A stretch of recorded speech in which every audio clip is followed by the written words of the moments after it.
Jake Morrison stood on the bridge of the New Horizon, watching the alien space station grow larger on the main screen. After 3 months of travel through space, humanity was about to meet its first alien species. Jake felt nervous but excited. As Earth's top diplomat, he had trained for this moment his whole life. "Captain, we're getting a signal from the station," reported Lieutenant Nancy Clark from her position at the communications desk. "They're speaking English. They say they want to welcome us," Jake smiled. The aliens had learned human languages by studying Earth's radio signals. This was already a good sign. "Put them on screen," he said. The image changed to show a tall, thin creature with pale blue skin and large black eyes.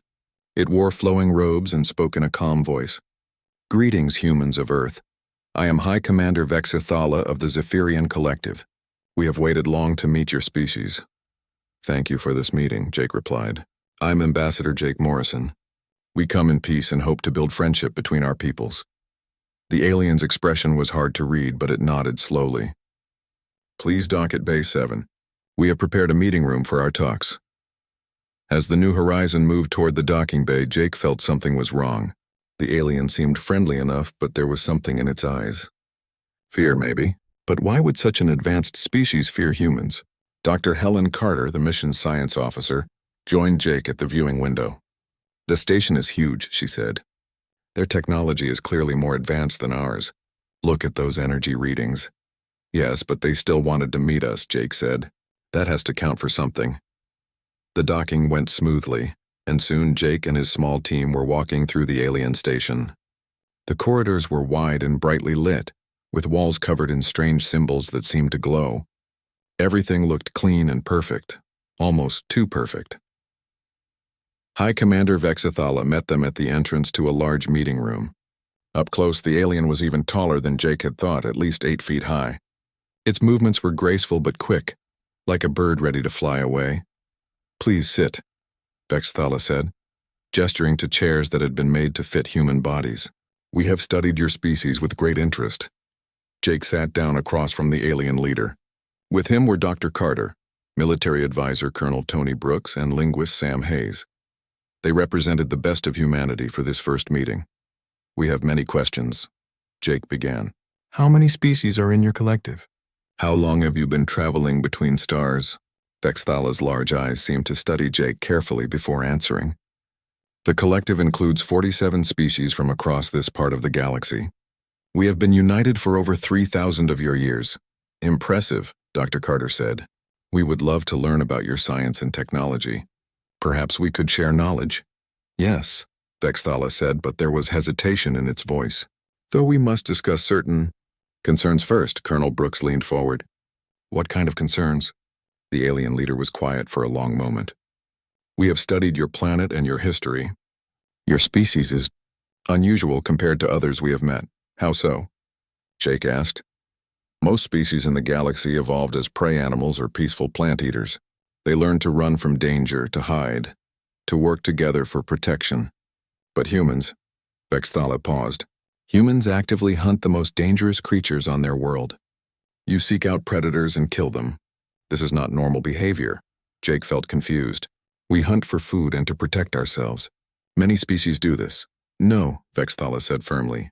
"Most species hunt small, harmless animals for food. Humans hunt creatures that could easily kill them. Bears, sharks, large cats. You even made some extinct through hunting. This shows a very aggressive nature." "We're not aggressive by choice," Dr. Carter explained. "We evolved that way to survive on a dangerous planet. But we've moved beyond that. We build cities, create art, help each other." The alien's expression grew darker. "Yet you still carry weapons. Your history is full of wars. Even now, some humans talk of expanding across the galaxy and claiming new worlds." Colonel Brooks stood up. "Now wait a minute. We came here peacefully. We want to be friends." "Perhaps," Vexithala said. "But the collective cannot take risks. We have seen what happens when aggressive species spread across the stars. They destroy everything in their path." Jake felt the meeting slipping away from him. "What are you saying? That you won't work with us?" "I am saying that humanity must prove it can be trusted.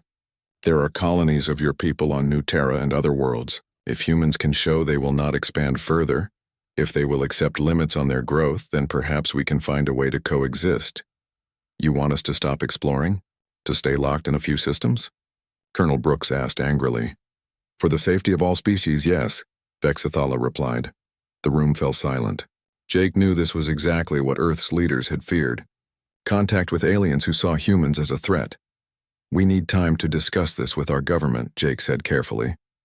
Of course, but understand, Ambassador Morrison, that the collective will not allow an aggressive species to threaten the peace we have built. We have ways to ensure compliance.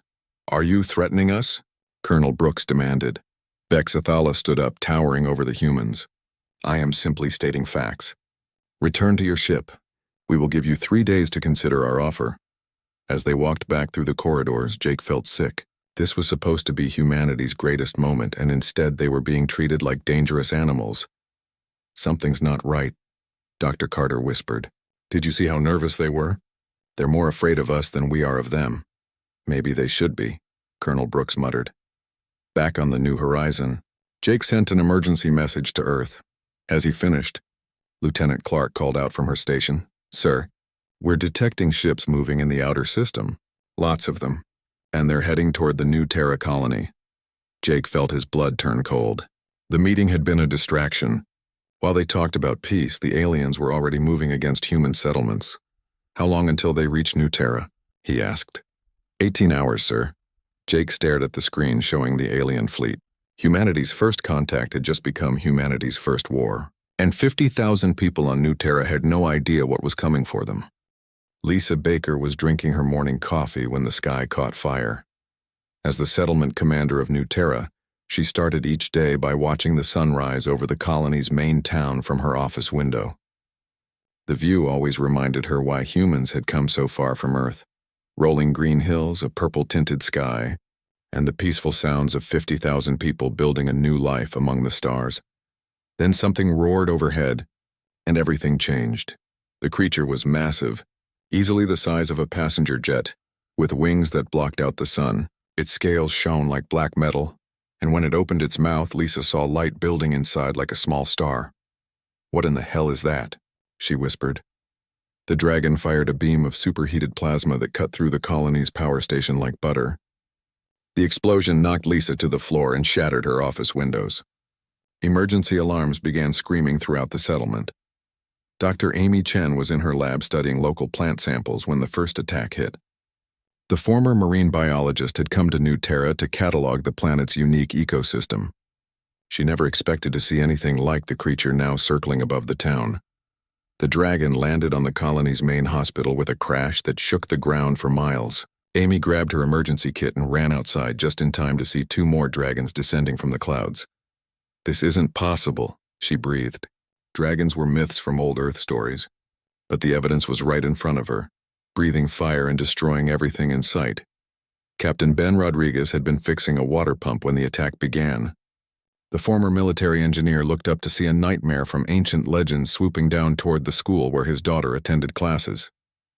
Ben ran toward the school, dodging falling debris as the dragon's plasma breath melted the street in front of him. The creature was hunting, he realized. Not just destroying randomly, but looking for specific targets. It seemed to be going after the colony's most important buildings first. In the elementary school, 8-year-old Timmy Foster crouched under his desk with 20 other children. Their teacher, Mrs. Linda Gray, was trying to keep everyone calm, but Timmy could hear the fear in her voice. Through the classroom window, Timmy watched one of the dragons land in the school playground. It was beautiful and terrifying at the same time, with intelligence burning in its golden eyes. But something was wrong with the way it moved. The dragon kept shaking its head like it had a headache, and there was a strange metal device attached to its skull.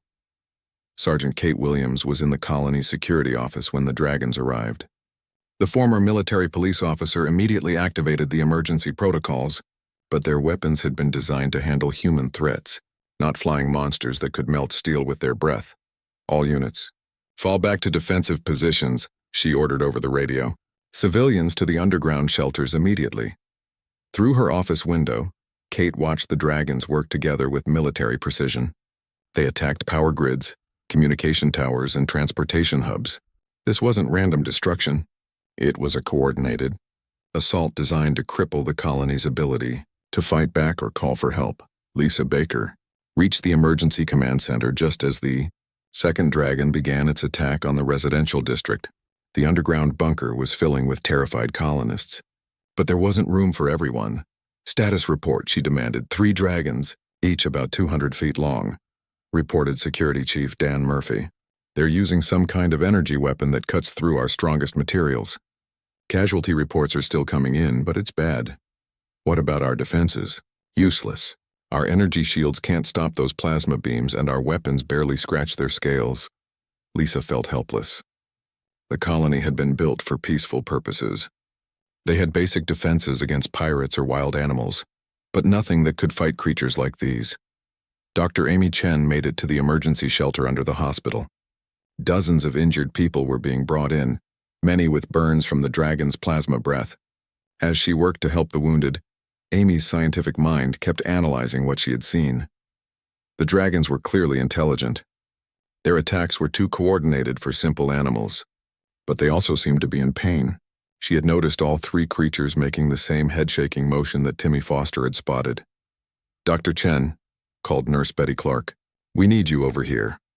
Amy rushed to help a construction worker who had been caught in the first attack. As she treated his burns, the man grabbed her arm. "The dragon," he gasped. "I saw its eyes when it attacked. It looked sad, like it didn't want to be doing this." Amy filed that information away. If the dragons were being controlled somehow, there might be a way to stop them without killing them. Captain Ben Rodriguez had reached the school and was helping evacuate children when the 3rd dragon landed on the building's roof. The structure groaned under the creature's weight and cracks appeared in the ceiling above the main hallway. "Everyone out the back exit," Ben shouted. "Move, move, move!" As he carried 2 young children toward safety, Ben got his closest look yet at one of the dragons. The creature's scales were scarred with old wounds, and its eyes held an intelligence that reminded him of dolphins he had studied in Earth's oceans. But there was also pain there, and anger that seemed directed at something other than the humans below. The metal device on the dragon's head pulsed with alien lights, and every time it did, the creature winced as if in agony. Sergeant Kate Williams organized the colony's few military veterans into a defensive force. They had hunting rifles, construction equipment, and determination, but little else. "We can't fight them head-on," she told the group, "but maybe we can slow them down or drive them off." Using the colony's construction vehicles as mobile cover, Kate's team managed to rescue dozens of trapped civilians. The dragons seemed more interested in destroying infrastructure than hunting individual people, which gave them small advantages to exploit. But as the day wore on, it became clear that the colony couldn't survive much longer. The dragons had destroyed the main power plant, the communications array, and most of the transportation network. They were systematically taking apart everything that made New Terra function. In the emergency shelter, Lisa Baker faced the hardest decision of her life. They could try to evacuate the colonists to other settlements, but that would mean abandoning everything they had built. Or they could stay and fight, knowing they had little chance against creatures that seemed unstoppable. "Commander," said Dr. Chen, approaching with a tablet full of notes, "I've been studying the dragon's behavior. I think they might not be acting by choice, and what do you mean? They all have the same metal devices on their heads, and they all show signs of distress. Plus, their attack patterns are too perfect. Real animals don't coordinate like that without training or control." Lisa felt a spark of hope. "So someone is controlling them?" "I think so. And if we can figure out how, maybe we can stop them." Outside, the 3 dragons continued their methodical destruction of New Terra. But inside the shelter, humans were doing what they did best, adapting, learning, and refusing to give up. The battle for New Terra was just beginning, and humanity was about to show why they were the real apex predators in the galaxy. On the 2nd day of the attack, Dr. Amy Chen made a discovery that changed everything. She had been studying video footage from the colony's security cameras, watching the dragon's movements frame by frame. What she found made her heart race with excitement and fear. "Lisa, you need to see this," Amy called to the settlement commander. Lisa Baker hurried over to the makeshift lab Amy had set up in the emergency shelter. On the screen, a slowed-down video showed one of the dragons about to attack the water treatment plant. "Watch carefully," Amy said, pointing at the dragon's head. Right before each attack, the metal device flashes and the dragon does this. The creature suddenly stopped mid-flight, shook its head violently, and let out what sounded like a cry of pain. Then its eyes changed from golden to a dull red, and it resumed its attack with mechanical precision. "It's fighting the control," Lisa breathed. "Exactly. These creatures don't want to attack us. They're being forced to do it." Across the shelter, Ryan Park looked up from the electronics he was working on. The colony's best mechanic and tech specialist had been trying to fix their damaged communication equipment when he overheard the conversation. "Did you say something about control devices?" he asked, joining them. Amy showed him the footage. Ryan studied it carefully, his engineer's mind working through the implications. "That's some kind of neural interface," he said. "The flash pattern looks like a command signal being transmitted directly to the creature's brain." "Can we block it?" Lisa asked. Ryan rubbed his chin thoughtfully. "Maybe. If we could generate an electromagnetic pulse strong enough, it might disrupt the signal temporarily." "How temporarily?" "Hard to say without knowing more about the technology. Could be seconds, could be minutes." Dr. Chen leaned forward. "Even a few minutes might be enough to communicate with them. If they're intelligent creatures being controlled against their will, they might help us." Meanwhile, on the surface, Captain Ben Rodriguez was leading a dangerous mission to recover supplies from the destroyed medical center. The dragons had been quiet for several hours, which either meant they were resting or planning something worse. As Ben's team crept through the ruins of the main street, they heard a low rumbling sound. One of the dragons was perched on top of the colony's central tower, its head tilted as if listening to something humans couldn't hear. "Hold position," Ben whispered into his radio. The dragon suddenly launched itself into the air and flew toward the industrial district, but instead of attacking immediately, it circled the area several times as if searching for something specific. "That's the third time today," reported Sergeant Kate Williams over the radio. "They're looking for something, not just destroying randomly." Back in the shelter, Timmy Foster was drawing pictures to keep himself calm. But his drawings weren't typical child's art. They showed the dragons in detail, including the metal devices on their heads and the way their eyes changed color. Mrs. Linda Gray, his teacher, looked at the drawings with amazement. "Timmy, these are very detailed." "When did you see the dragons this closely?" "From the classroom window," Timmy said. "I watched them for a long time before we came down here. The dragons look sad when their eyes are yellow, but angry when they turn red." Amy Chen overheard this conversation and knelt down beside Timmy. "Can you tell me more about their eyes? The yellow eyes look around at everything like they're curious. But when the metal thing flashes and their eyes turn red, they only look at buildings and machines. It's like they can't see people anymore." Amy felt pieces of the puzzle clicking together. The control system doesn't just force them to attack. It changes what they can perceive. Ryan Park had been working on his EMP device while listening to the conversation. If the neural interface filters their vision, that explains why they don't hunt individuals. The controllers want them to destroy infrastructure, not kill people. Why would aliens care about keeping humans alive? Lisa wondered. "Maybe they need us for something," suggested Dr. Carter, who had been monitoring alien communications. "I've been picking up transmissions from orbit. The language is too complex to translate, but the pattern suggests they're reporting on the dragon's progress." As night fell over New Terra, the three dragons gathered on the colony's main hill. They stood in a triangular formation, their heads raised toward the sky as if receiving new instructions. In the shelter, Ryan put the finishing touches on his electromagnetic pulse generator. He had built it using parts from the colony's mining equipment, medical scanners, and communication arrays. "It's not pretty, but it should work," he told the assembled group.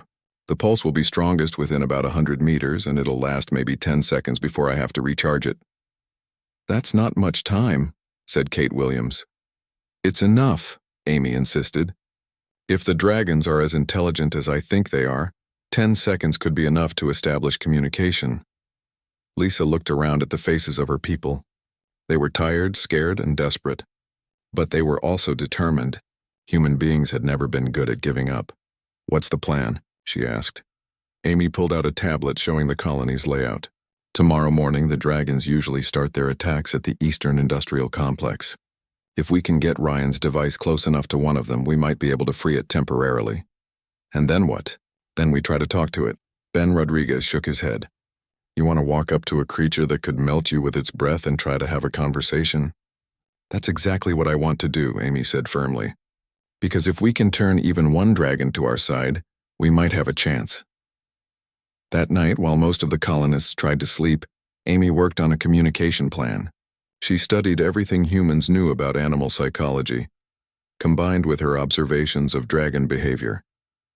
The creatures showed pack behavior, with one clearly acting as the leader. They demonstrated problem-solving abilities and emotional responses. Most importantly, they seemed to have their own language, a series of roars, chirps, and body movements that the control devices couldn't completely suppress. Meanwhile, Ryan tested and retested his EMP generator. He had only enough power for one attempt, and if it failed, they might not get another chance. Kate Williams organized volunteers for the dangerous mission. They would need people to operate the device, others to attempt communication, and fighters to provide cover if things went wrong.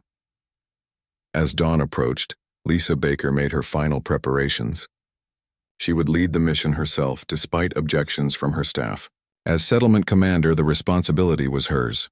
Remember, Amy told the team as they prepared to leave the shelter, these dragons are victims, not villains. The real enemy is whoever is controlling them. The sun rose over New Terra's damaged landscape as 12 humans prepared to attempt the impossible. They were going to try to free a creature that had been enslaved for longer than human civilization had existed. In orbit above the planet, the Zephyrian fleet continued to monitor the situation. High Commander Vex Thala watched the tactical displays with growing concern.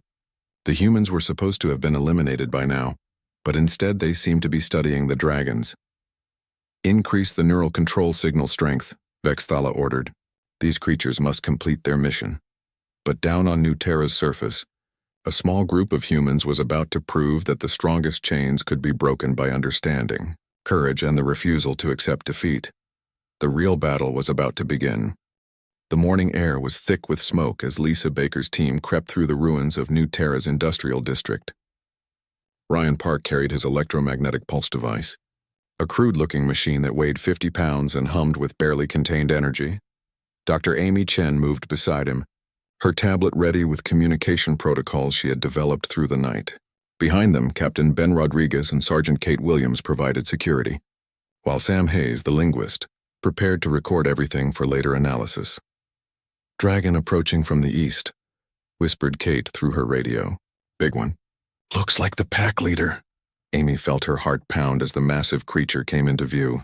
Even from a distance, she could see the scars covering its black scales and the metal device clamped around its skull like a crown of pain. The dragon landed on the remains of the fusion power plant, its weight causing the twisted metal to groan. For a moment, its golden eyes swept across the area with natural curiosity. Then the neural implant flashed, the eyes turned red, and the creature began methodically tearing apart the remaining equipment. "Now or never," Lisa said. Ryan activated his device. The electromagnetic pulse erupted outward in an invisible wave, and immediately the dragon's head snapped up. The red glow faded from its eyes, replaced by the natural golden color. The creature looked around in confusion as if waking from a nightmare. Amy stepped out from behind cover, her hands raised to show she meant no harm. The dragon's massive head turned toward her, and for a terrifying moment she thought it might attack anyway. Instead, the creature tilted its head in a gesture that reminded her of a curious dog. "Hello," Amy said softly, using the same tone she had once used with wild dolphins. "We're not your enemies." The dragon made a sound unlike anything Amy had heard before, a deep, musical note that seemed to carry complex meaning. Its eyes never left her face, and she realized it was studying her just as carefully as she was studying it. Sam Hayes began recording frantically. "The vocalization has multiple harmonic layers," he whispered. "It's definitely a language." Amy took a step closer. The dragon didn't retreat, but she could see tension in its posture. It was ready to flee or fight, but it was also curious about these small creatures that had somehow freed it from its torment. "The metal thing on your head," Amy said, pointing to the neural implant. "It hurts you, doesn't it?" The dragon's response was immediate and heartbreaking. It lowered its massive head and made a series of soft sounds that needed no translation. It was crying. "Ryan, how much time do we have left?" Lisa asked urgently. "Maybe 2 minutes before the implant reboots." Amy knew she had to act fast. She pulled out her tablet and showed the dragon a simple drawing, a stick figure human and a dragon side by side. with an X drawn over the neural implant. The dragon examined the image and then did something that shocked everyone. It carefully extended one massive claw and touched the tablet screen. Not to destroy it, but to point at the picture of the human and dragon together.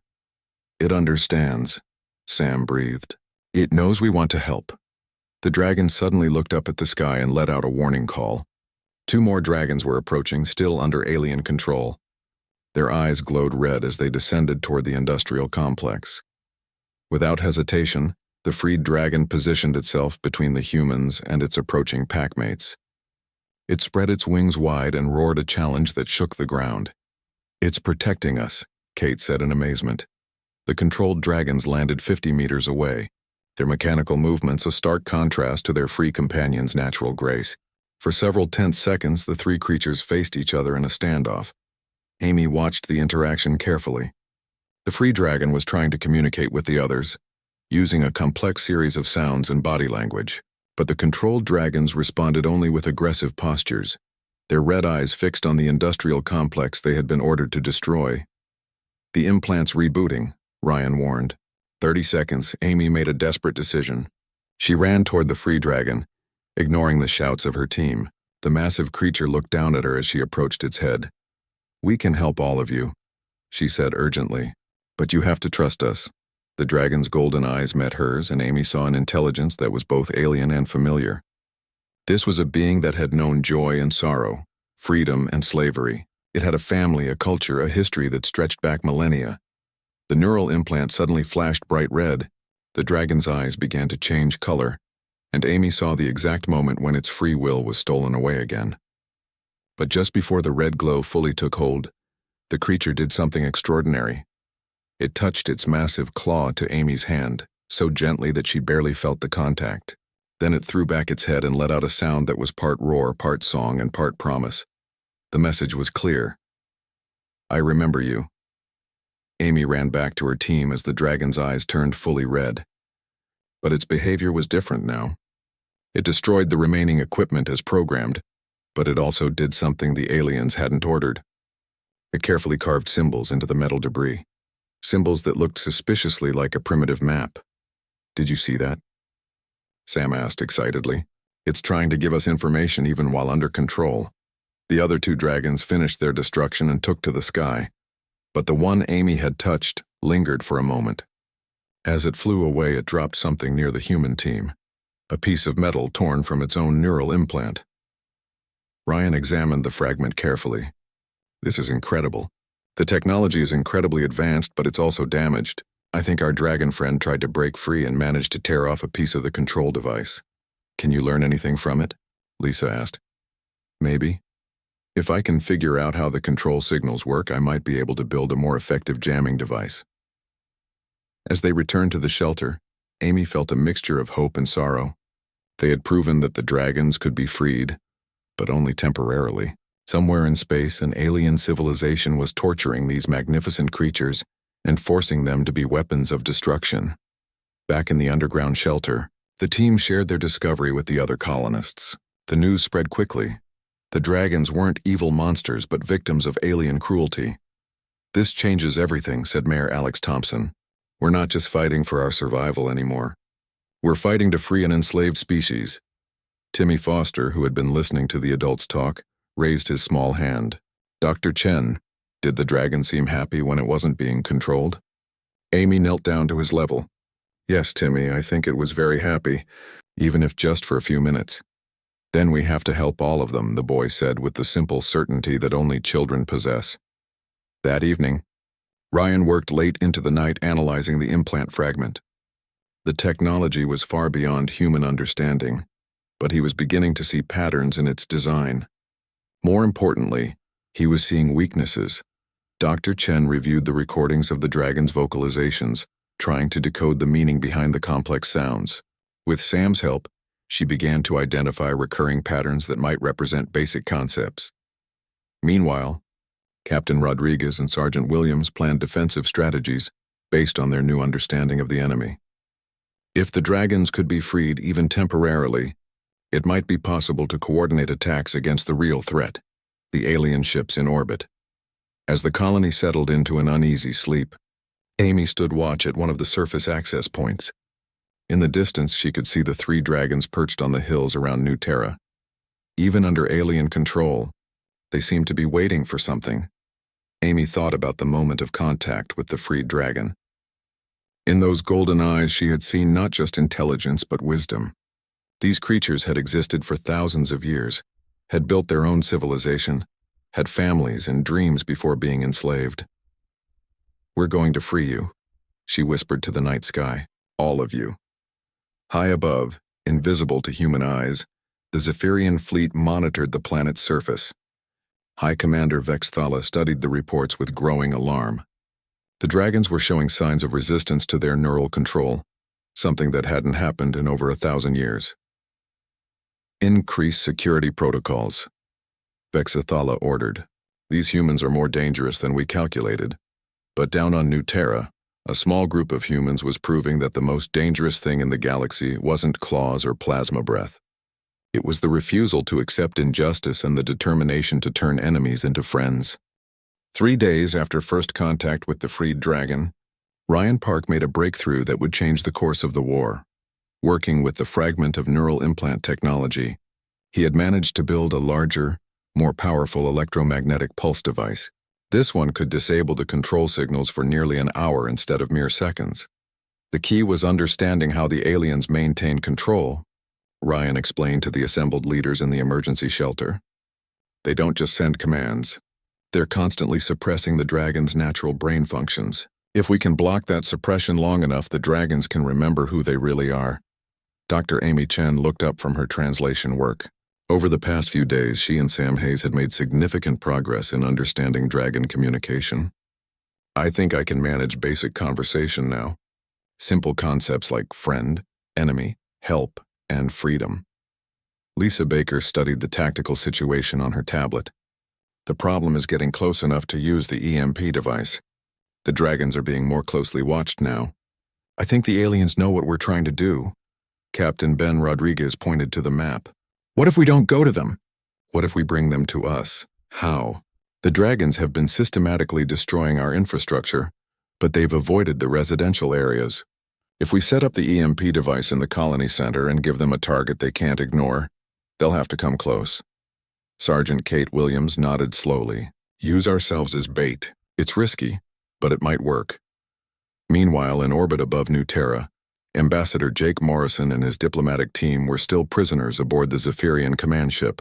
Through careful observation, they had learned that the aliens were growing increasingly frustrated with the situation on the planet. The dragons should have eliminated all resistance by now. Jake overheard High Commander Vexthala telling a subordinate. "Why are the humans still fighting?" Dr. Helen Carter, who had been monitoring alien communications, whispered to Jake, "I think they've never encountered a species that tries to understand their enemies instead of just fighting them." The plan to free the dragons was put into action at dawn. Ryan had positioned his improved EMP device in the colony's central plaza, disguised as debris from earlier attacks. Amy and Sam waited nearby with communication equipment, while the rest of the team spread out to provide support. "Dragon incoming from the north," reported Kate over the radio. "It's the big one again." Amy felt her heart race as the pack leader descended toward the plaza. This was the same dragon she had touched 3 days earlier, the one that had shown recognition even while under alien control. The dragon landed heavily, its red eyes scanning the area for targets to destroy. Ryan waited until it was directly over the EMP device before activating it. The effect was immediate and dramatic. The dragon's eyes flashed from red to gold, and it let out a roar that seemed to shake the air itself. But this time, instead of confusion, the creature's expression showed anger. Amy stepped forward using the basic dragon words she had learned. "Friend," she said in the dragon's musical language. "Help you." The dragon's massive head turned toward her, and she saw recognition in its golden eyes. It remembered her. Slowly, carefully, it lowered its head until they were at eye level. "Pain," the dragon said in its own language, touching the neural implant with one claw. "Long pain." "We stop pain," Amy replied, struggling with the complex sounds. "Together." The dragon studied her for a long moment, then did something that amazed everyone watching. It began to speak in halting, heavily accented English. "You, small ones, help Storm?"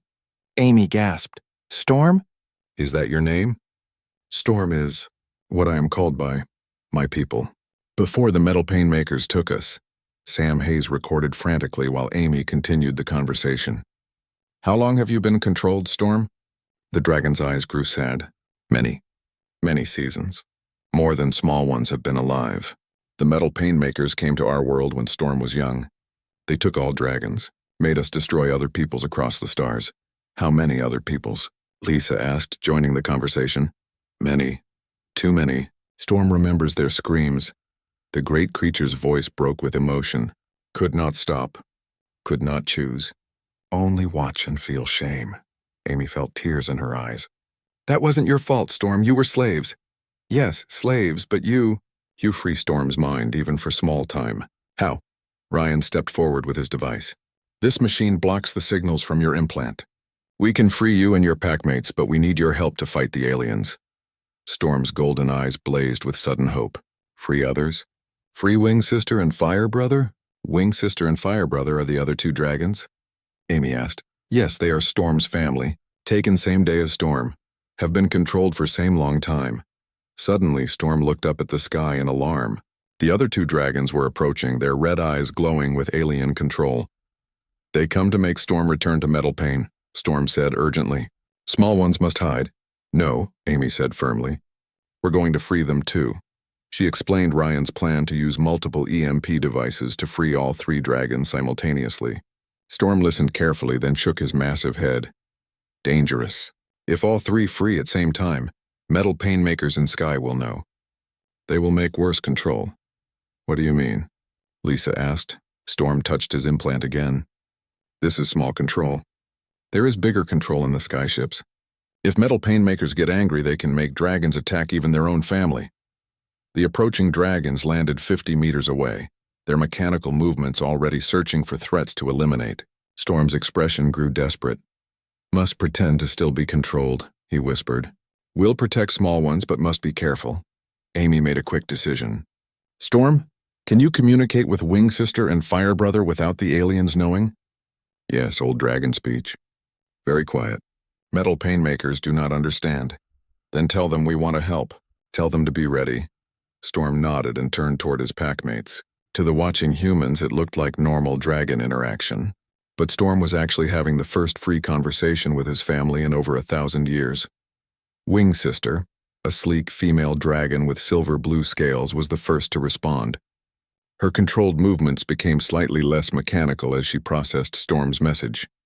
Fire Brother, a powerful male with crimson markings, took longer to understand, but soon his red eyes began to flicker with brief moments of golden awareness. They remember, Storm reported quietly. Wing Sister says she dreamed of this day. Fire Brother is angry and wants to fight skyships immediately. Tell them to wait, Amy urged. We need a plan that can work. Over the next hour, while the dragons pretended to conduct their programmed destruction, the humans and Storm developed a strategy. Ryan could build 3 EMP devices powerful enough to free all the dragons for several hours. During that time, the dragons would help the humans attack the alien ships in orbit. But how do we get to space? Ben Rodriguez asked. Storm's eyes gleamed with what might have been a dragon smile. Dragons can fly very high. High enough to reach metal painmakers' ships. You mean we ride the dragons into space? Kate Williams asked incredulously. Storm's people once fought in the void between stars, the dragon explained. Before metal painmakers came. We can carry small ones and give you air to breathe. Lisa looked around at her team.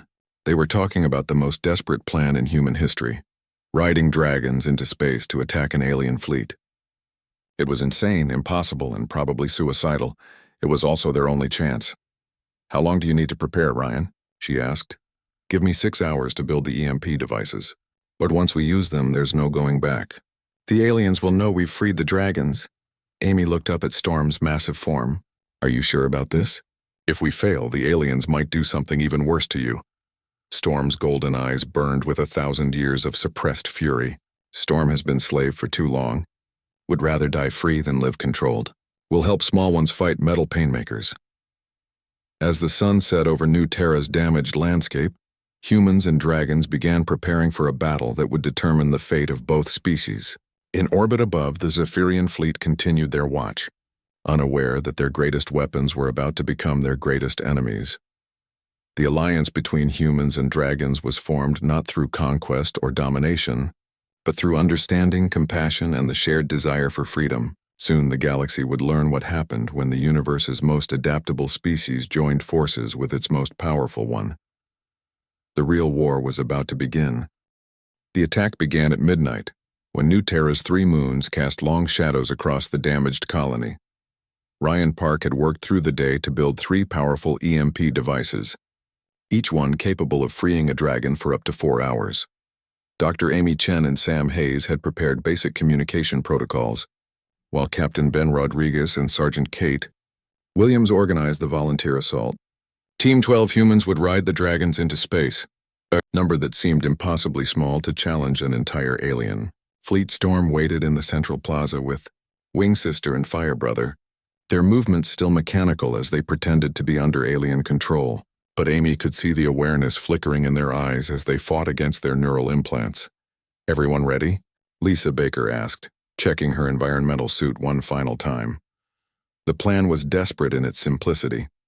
The EMP devices would free the dragons simultaneously. Then Storm and his family would carry the humans to the Zephyrian command ship. While the dragons fought the alien fleet, the human team would attempt to rescue Ambassador Jake Morrison and disable the master control system that enslaved dragons across the galaxy. Activating EMP devices in 3, 2, 1. Ryan triggered all 3 devices at once. The electromagnetic pulse washed over the plaza like an invisible wave, and suddenly the dragons were truly free. The change was immediate and breathtaking. Storm threw back his massive head and let out a roar of pure joy that shook the ground for miles. Wing Sister spread her silver-blue wings wide and sang a haunting melody in the ancient dragon language. Fire Brother's crimson scales blazed with inner light as he bellowed his defiance at the sky. For the first time in over 1,000 years, the dragons of Paraxis Prime were free to choose their own destiny. "Storm," Amy called out. "Are you ready?" The great dragon turned to her, his golden eyes blazing with purpose. "Storm has been ready for this day since the metal painmakers first came. Climb on Storm's back, brave small ones. We fly to freedom or we die trying." Amy, Lisa, Ben, and Kate climbed onto Storm's massive back using a harness system they had improvised from colony equipment. Wing Sister carried Ryan, Sam, Dr. Helen Carter, and Colonel Tony Brooks, while Fire Brother bore the remaining team members. As the dragons prepared for takeoff, Storm spoke to his human riders. "Hold tight. When we reach the void, Storm will make air bubble around you. Trust in Storm." The 3 dragons launched themselves skyward with powerful wing beats that created hurricane-force winds. As they climbed higher and higher, Amy watched New Terra shrink below them until it was just a glowing dot in the darkness. At the edge of space, Storm's promise proved true. A shimmering field of energy surrounded the humans, providing air and warmth even in the vacuum between stars. Dragon biotechnology, perfected over millions of years of evolution, made spaceflight possible for their fragile allies. Ahead of them, the Zephyrian fleet hung in orbit like a collection of deadly jewels. Dozens of ships surrounded the massive command vessel, their weapons charged and ready for battle. "There," Storm growled, his voice somehow carrying through the energy field. "The big ship at center. That is where they keep other small ones prisoner, also where Master Control lives." As they approached the fleet, alarms began sounding throughout the alien ships. High Commander Vexthala watched in horror as 3 dragons, creatures that should have been under perfect control, soared toward them carrying human riders. "Impossible," Vexthala shrieked. "The neural implants cannot be overcome." But even as the alien commander spoke, Wing Sister unleashed a stream of plasma that cut through the hull of a Zephyrian destroyer. Fire Brother followed with his own attack, his crimson flames melting through the alien ship's shields like they were made of paper. The battle that followed was unlike anything the galaxy had ever seen. The dragons fought with the fury of creatures that had been enslaved for millennia, while their human allies provided tactical coordination and support. Storm dove toward the command ship, dodging energy beams and missile barrages with aerial maneuvers that defied physics. On his back, Amy worked frantically to coordinate the attack using the communication protocol she had developed. "Wing Sister, attack the weapon arrays on the left side," she called out in dragon language. "Fire Brother, protect our approach to the docking bay." The dragons responded instantly. their movements coordinated with military precision. But this wasn't the mechanical coordination of controlled weapons. This was the natural teamwork of a family fighting for their freedom. As Storm reached the command ship's docking bay, he used his plasma breath to melt through the armored doors. The moment they landed inside, Lisa's assault team jumped down and began their mission to find the human prisoners and the master control system. Meanwhile, Jake Morrison and his diplomatic team had heard the battle raging outside their prison cell. When the cell door suddenly melted away, revealing armed humans in environmental suits, Jake almost couldn't believe his eyes. "How did you get here?" he gasped. "Long story," Ben Rodriguez replied, helping the diplomats into spare environmental suits.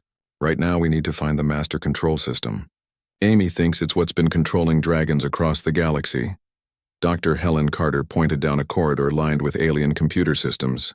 The neural interface signals are strongest in that direction. As they moved through the ship, they encountered desperate Zephyrian soldiers. But the aliens were not prepared for close combat. Their species had evolved as prey animals, and when faced with determined human fighters, they fled rather than fight. In the command center, High Commander Vexathala watched helplessly as the dragons systematically destroyed the fleet. These creatures had once been the collective's greatest weapons, but now they were unstoppable enemies. "Sir," reported a terrified subordinate, "the humans have reached the neural control matrix." Vexathala turned to see Amy Chen standing in the doorway, flanked by armed humans and backed by the massive form of Storm, who had somehow squeezed into the ship's corridors. "You're going to shut down the master control system," Amy said calmly. "All of it.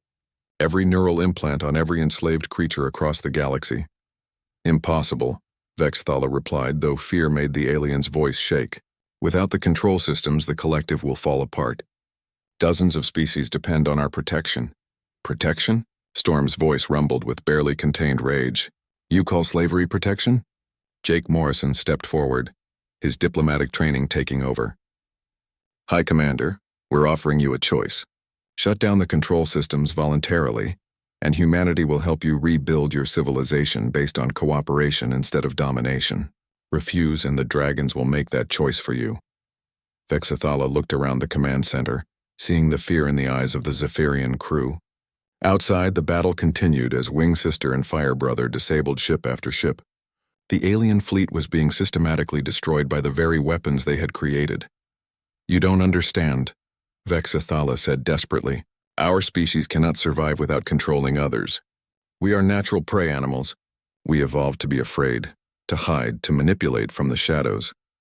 Amy felt a moment of sympathy for the alien commander. "Then we'll teach you to live without fear. But first you have to free everyone you've enslaved." With trembling hands, Vexathala approached the master control console.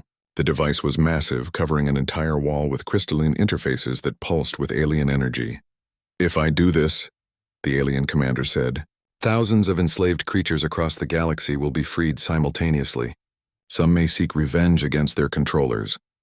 Then those controllers will have to face the consequences of their actions," Lisa said firmly. "Justice has been delayed for too long." Vexathala entered the shutdown sequence. Throughout the galaxy, neural implants went dark. On hundreds of worlds, enslaved creatures suddenly remembered who they were and what had been done to them. Some sought immediate revenge, but others, inspired by the example of the dragons and humans, chose to build something better. Storm felt the change immediately. The constant background pain that had tormented him for 1,000 years simply stopped. Around him, he could sense other dragons across the galaxy experiencing the same liberation. "It is done," he told Amy, his voice filled with wonder. "All dragons are free. All enslaved peoples are free." The battle ended as quickly as it had begun. With their control systems offline and their fleet crippled, the Zephyrians had no choice but to surrender. In the weeks that followed, a new order began to emerge in the galaxy. Humans established themselves as mediators and protectors, helping freed species rebuild their civilizations while ensuring the Zephyrians faced justice for their crimes. The dragons became humanity's closest allies, sharing their ancient knowledge and wisdom. Storm and his family established a permanent presence on New Terra, where children like Timmy Foster played with young dragons in the rebuilt colony's parks. Dr. Amy Chen founded the Interspecies Communication Institute, working with beings from across the galaxy.